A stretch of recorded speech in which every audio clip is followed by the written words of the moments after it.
Hello student, मैं पंकज सिंह। तो आज आपकी जो क्लास है क्लास 11 सब्जेक्ट मैथ्स। तो इसमें हम चैप्टर नंबर 13 सांख्यिकी स्टैटिक्स को यहाँ पे पढ़ रहे थे। तो ये आज यहाँ पे पार्ट नंबर 4 है। तो इसमें हम आज क्या क्या पढ़ने वाले हैं उसको हम यहाँ पे देखेंगे। तो आज हम पढ़ने वाले हैं उदाहरण नंबर 2 और 3। इसके अलावा वर्गीकृत आंकड़ों के लिए माध्य विचलन, main deviation for group data. तो इसको हम आज यहाँ पे पढ़ेंगे। नेक्स्ट है उदाहरण नंबर 2। तो आज हम यहाँ पे उदाहरण नंबर 2 को सॉल्व करेंगे। तो ये दिया गया है, निम्नलिखित आंकड़ों के लिए माध्य के सापेक्ष माध्य विचलन ज्ञात कीजिए। तो ये यहाँ पे आंकड़े दिए गए हैं, इसका आपको क्या करना है, माध्य के सापेक्ष माध्य विचलन निकालना है। तो सबसे पहले आपको यहाँ पे क्या करना है, जो ये डेटा दिया गया इसका आपको माध्य निकालना है, यानी x बार आपको निकालना है। तो आपको पता होगा माध्य क्या होता है, कुल आंकड़ों का योग अपॉन आंकड़ों की संख्या। तो यहाँ पे आप लोग करेंगे, ये हो जाएगा x बार इजक्वल 1/20 समीशन एक्स आई। एक्स आई यहाँ पे क्या है, ये नंबर है, फर्स्ट सेकंड थर्ड फोर इस तरीके से ये 20 तक नंबर है।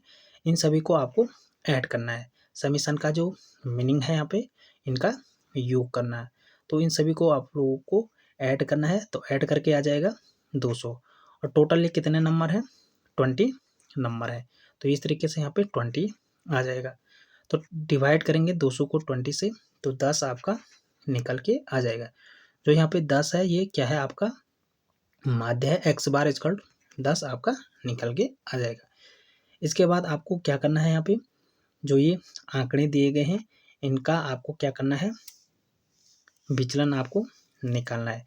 क्योंकि यहाँ पे जो ये माध्य है ये आपका स्थिर मान है, इसके सापेक्ष में आपको यहाँ पे इनका विचलन निकालना है। तो जो विचलन होगा आपका क्या होता है, मॉड एक्स आई माइनस एक्स बार। तो ये मॉड के अंदर है, तो जो भी वैल्यू आपकी आएगी सारी पॉजिटिव में आपको लेना है। तो यहाँ से हम लोग इसके निरपेक्ष मान निकाल लेते हैं, इनके विचलनों को निकाल लेते हैं। तो क्या हो जाएगा, सबसे पहले आपका एक्स आई जो यहाँ पे दिया गया है ये इनके नंबर है, नंबर यानी फर्स्ट होगा ये 12 हो जाएगा, फिर एक्स आई की जगह पर यहाँ पे 2 आ जाएगा, x2 आ जाएगा, तो ये 3 है। इस तरीके से ये सारे नंबर है, एक एक करके आपको जो माध्य है इसमें सब्ट्रैक्ट करना है। तो फर्स्ट हम कर लेते हैं। फर्स्ट क्या है, 12 माइनस 10 आपका हो जाएगा। तो ये निकल के आ जाएगा 2। तो 2 हमने यहाँ पे लिखा। उसके बाद जो दूसरा है आपका 3 माइनस, ये हो जाएगा आपका 3 माइनस 10। तो यहाँ पे निकल के आ जाएगा -7। तो ये 7 किसके अंतर्गत है, मॉड के अंदर है। तो ये आपको क्या लेना है, पॉजिटिव लेना है। तो यहाँ पे हमने ये जो 7 है इसको हमने यहाँ पे पॉजिटिव लिया है। इसके बाद आप लोगों को इसी तरीके से करना है। तीसरा यहाँ पे क्या है, 18 है। तो x3 पे क्या है, 18 है। तो 18 माइनस 10 हो जाएगा, तो ये निकल के आ जाएगा आपका 8। यहाँ पे निकल के आ जाएगा, तो 8 यहाँ पे आ जाएगा। तो इस तरीके से आप लोगों को सब्ट्रैक्ट करना है एक एक आंकड़े को। तो यहाँ पे आप लोगों का ये आ जाएगा। अब इसके बाद आपको क्या करना है, माध्य विचलन निकालना है। माध्य विचलन का फॉर्मूला क्या होता है, समीशन मॉड एक्स आई माइनस एक्स बार मॉड अपॉन एन। तो ये आपका माध्य विचलन का फॉर्मूला होता है। आप लोगों को यहाँ पे क्या करना है, जो आपने विचलन निकाले हैं उन सभी का आपको समीशन करना है, आपको इनको ऐड करना है। तो इन सभी को जब आप लोग ऐड करेंगे तो इनका योग आएगा 124। और ये कितने हैं, 20 इनकी संख्या है। तो 20 से आप लोग डिवाइड करेंगे। तो मेन डेविएशन आप लोग किसके सापेक्ष निकाल रहे हैं, माध्य के सापेक्ष। तो यहाँ पे एमडी और ये माध्य के सापेक्ष आप लोग यहाँ पे निकाल रहे हैं। तो ये इसको हमने शॉर्ट में लिखा, माध्य के सापेक्ष माध्य विचलन। तो एमडी एक्स बार। तो इस तरीके से इसको शॉर्ट में लिखते हैं जब भी आप लोगों को माध्य के सापेक्ष माध्य विचलन निकालना है। तो यहाँ पे 124/20 हो जाएगा, आप लोग डिवाइड करेंगे तो ये 6.2 यहाँ पे आ जाएगा। तो इस तरीके से आप लोग इन क्वेश्चनों को सॉल्व करेंगे। नेक्स्ट है उदाहरण नंबर 3। तो ये दिया गया है, निम्नलिखित आंकड़ों से माध्यिका के सापेक्ष माध्य विचलन ज्ञात कीजिए। तो यहाँ पे ये डेटा दिया गया है, आपको यहाँ पे क्या करना है, माध्यिका के सापेक्ष माध्य विचलन निकालना है। इससे पहले हमने क्या किया था, माध्य के सापेक्ष माध्य विचलन निकाला था। अब हमें यहाँ पे क्या करना है, माध्यिका के सापेक्ष माध्य विचलन निकालना है। तो सबसे पहले जो ये डेटा दिया गया इसके हमने क्या करनी है, माध्यिका निकालनी है। तो माध्यिका निकालने के लिए सबसे पहले जो आंकड़ा है उसको हम या तो अवरोही क्रम में या तो आरोही क्रम में उसको लिखते हैं, या तो घटते क्रम में या तो बढ़ते क्रम में हमको आंकड़ों को यहाँ पे लिखना होता है। तो जो ये डेटा दिया गया इसको हम आरोही क्रम में लिखते हैं, बढ़ते क्रम में लिखेंगे। तो सबसे पहले 3 आ जाएगा, उसके बाद फिर 3 है, उसके बाद 4 है। इस तरीके से आप लोग बढ़ते क्रम में लिखेंगे। अब यहाँ पे टोटल जो प्रेक्षणों की संख्या है ये 11, यहाँ पे इनका नंबर है, टोटल इनकी संख्या 11 जो आपका विषम है। आपने 2 यहाँ पे फॉर्मूला पढ़े थे माध्यिका के लिए। अगर सम आपके पास प्रेक्षण है उसके लिए अलग फॉर्मूला था, और विषम अगर आपके पास प्रेक्षण है उसके लिए अलग फॉर्मूला था। तो 2 आपने फॉर्मूले पढ़े थे माध्यिका के लिए। तो यहाँ पे विषम आंकड़े हैं तो उसके लिए जो फॉर्मूला था n+1/2, ये आपकी माध्यिका का यहाँ पे फॉर्मूला था। माध्यिका आप लोग यहाँ से निकालेंगे जब आपके पास विषम आंकड़े होंगे। तो यहाँ पे टोटल कितने आंकड़े हैं, 11 ये आंकड़े हैं, +1 और अपॉन में 2 हो जाएगा। तो ये 12/2 हो जाएगा ना। जो 6वां आंकड़ा होगा वही आपका यहाँ पे क्या होगा, माध्यिका होगी। तो यहाँ से आप लोग देख सकते हैं माध्यिका क्या हो जाएगी आपकी, 6वां आंकड़ा यहाँ से आप लोग देख सकते हैं। यहाँ से गिनेंगे आप लोग 1 2 3 4 5 6, यानी जो 9 है वो इस आंकड़े की यहाँ पे माध्यिका निकल के आ जाएगी। तो 6वां जो प्रेक्षण है वो आपका यहाँ पे 9 आपका निकल के आ जाएगा। अब इसके बाद आपको यहाँ पे जो विचलन है उसको आपको निकालना है। तो यहाँ पे जो निरपेक्ष जो विचलन का निरपेक्ष मान होगा वो आपको क्या करना है, xi जो ये आंकड़े हैं इनका ये नंबर है -m। m यहाँ पे क्या है, माध्यिका। तो माध्यिका को आपको यहाँ पे इनमें से सब्ट्रैक्ट करना है, तो आपके जो विचलन है वो निकल के आ जाएंगे। तो ये मॉड के अंदर है, तो यहाँ पे भी आपको जो भी वैल्यू आपकी आएगी माइनस में आएगी तो उसको भी आपको पॉजिटिव ही लेना है। तो एक एक करके आप लोग सब्ट्रैक्ट करेंगे। तो मॉड यहाँ पे एक्स है, फर्स्ट क्या है, यहाँ से आप लोग देख लीजिए 3 है, तो 3 - 9 करेंगे तो कितना हो जाएगा आपका -6।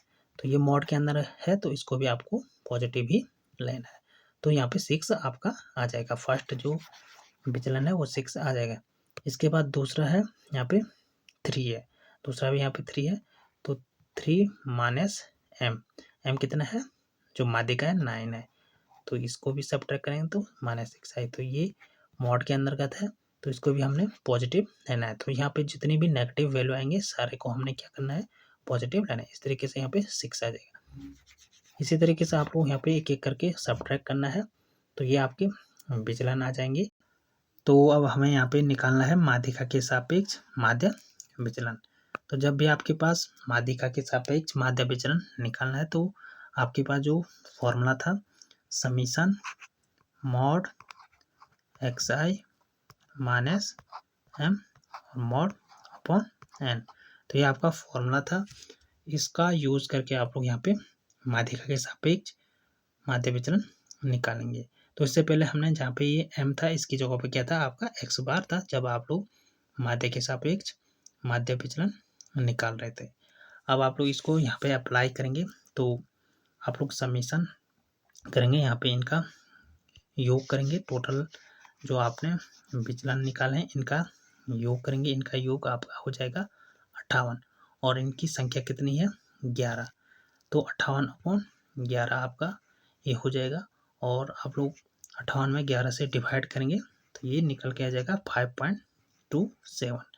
तो यहाँ पे जो माध्यिका के सापेक्ष माध्य विचलन है इसको हमने यहाँ पे शॉर्ट फॉर्म में लिखा MD मेन डेविएशन, किसके रिस्पेक्ट में, माध्यिका के रिस्पेक्ट में। तो ये इस तरीके से हमने इसको शॉर्ट में लिखा है MD × M। तो ये क्या रिप्रेजेंट करता है, माध्यिका के सापेक्ष माध्य विचलन। तो ये हमारा निकल के आ जाएगा 5.27। नेक्स्ट है वर्गीकृत आंकड़ों के लिए माध्य विचलन, main deviation for grouped data. तो इससे पहले हमने वर्गीकृत जो आंकड़े थे उन पे कुछ क्वेश्चनों को सॉल्व किए थे जिसमें आपकी फ्रीक्वेंसी नहीं दी गई थी, और जो वर्गीकृत आंकड़े होते हैं इनमें आपकी फ्रीक्वेंसी दी गई होती है। तो ये आपके पास दो तरह के होते हैं, फर्स्ट असतत बारंबारता बंटन डिस्क्रीट फ्रीक्वेंसी डिस्ट्रीब्यूशन, और दूसरा होता है सतत बारंबारता बंटन कंटिन्यूअस फ्रीक्वेंसी डिस्ट्रीब्यूशन। अब जो फर्स्ट है असतत बारंबारता बंटन, तो ये आपके पास कोई इस तरीके का आपके पास डेटा दिया गया है, तो इस डेटा से आप लोग यहाँ पे असतत बारंबारता बनाएंगे। तो इस तरीके से आप लोग बनाएंगे। यहाँ पे जो 2 है इसका रिपीटेशन कितनी बार हुआ है, तो 1 2 3, तो इसकी जो बारंबारता जो फ्रीक्वेंसी हो जाएगी वो 3 हो जाएगी। अब यहाँ पे जो 3 है ये कितनी बार रिपीट है, 1 2 बार यहाँ पे ये रिपीट है, तो इसकी फ्रीक्वेंसी या बारंबारता 2 हो जाएगी। इसी तरीके से यहाँ पे 4 लेंगे, तो 4 यहाँ पे है नहीं, इसका रिपीटेशन नहीं हुआ, तो इसकी जो बारंबारता ये 0 हो जाएगी। इसी तरीके से आप लोग यहाँ पे देख सकते हैं, यहाँ पे जो असतत बारंबारता बंटन है वो आपका इस तरीके से होगा जिसमें आपकी फ्रीक्वेंसी दी गई होगी। तो इसका यूज यहाँ पे जो छोटे आंकड़े आपके पास दिए गए होंगे उसमें इसका यूज हम करेंगे। नेक्स्ट है सतत बारंबारता बंटन। तो यहाँ पे आपका जो भी डेटा होगा वो वर्गों में वर्गीकृत किया गया होगा। तो उस तरीके से आपके पास डेटा होगा वो आपका क्या होगा, सतत बारंबारता बंटन होगा। तो जो भी आपके पास सतत बारंबारता बंटन होगी उसमें आप लोग किसी तरीके के मानों को यहाँ पे ले सकते हैं, लेकिन जो यहाँ पे असतत बारंबारता बंटन है इसमें आप लोग जो छोटे आंकड़े होंगे उसी प्रकार के क्वेश्चनों को इसमें सॉल्व करेंगे। लेकिन जो यहाँ पे सतत बारंबारता बंटन है इसमें आप लोग जो बड़े डेटा होंगे उन क्वेश्चनों को भी सॉल्व कर पाएंगे। जैसे यहाँ पे दे रखा है 100 छात्रों द्वारा प्राप्तांकों को यहाँ पे सतत जो बारंबारता बंटन है इसमें यहाँ पे दिखाया गया है। तो यहाँ पे जो ये सतत बारंबारता बंटन बनाई गई है, तो यहाँ पे ये ऊपर प्राप्तांक है 0 से 10, तो 0 से 10 के मध्य कितने छात्रों के प्राप्तांक है, तो 12 छात्रों के यहाँ पे प्राप्तांक है। तो यहाँ पे किसी के 0 भी हो सकते हैं, 1 भी हो सकता है, 2 भी हो सकता है, लेकिन ये सारे जो प्राप्तांक जो छात्रों के नंबर हैं वो 0 से 10 के बीच हैं। तो 12 छात्रों के वो प्राप्तांक यहाँ पे 10 और 12 के बीच हैं। इसी तरीके से 10 और 20 के बीच कितने छात्रों के प्राप्तांक हैं, तो 18 छात्रों के प्राप्तांक है। इस प्रकार के जो आपके पास बारंबारता बंटन होगी जो वर्गों में वर्गीकृत होगी वो आपकी सतत बारंबारता बंटन होगी। तो इन पर हम क्वेश्चन सॉल्व करेंगे। तो आज हमने जो पढ़ा है वो उदाहरण नंबर 2, 3 और वर्गीकृत आंकड़ों के लिए माध्य विचलन main deviation for group data, और आगे हम पढ़ने वाले हैं वर्गीकृत आंकड़ों के लिए माध्य और माध्यिका के सापेक्ष विचलन। इसके अलावा उदाहरण 4 और 5 को हम सॉल्व करेंगे। धन्यवाद।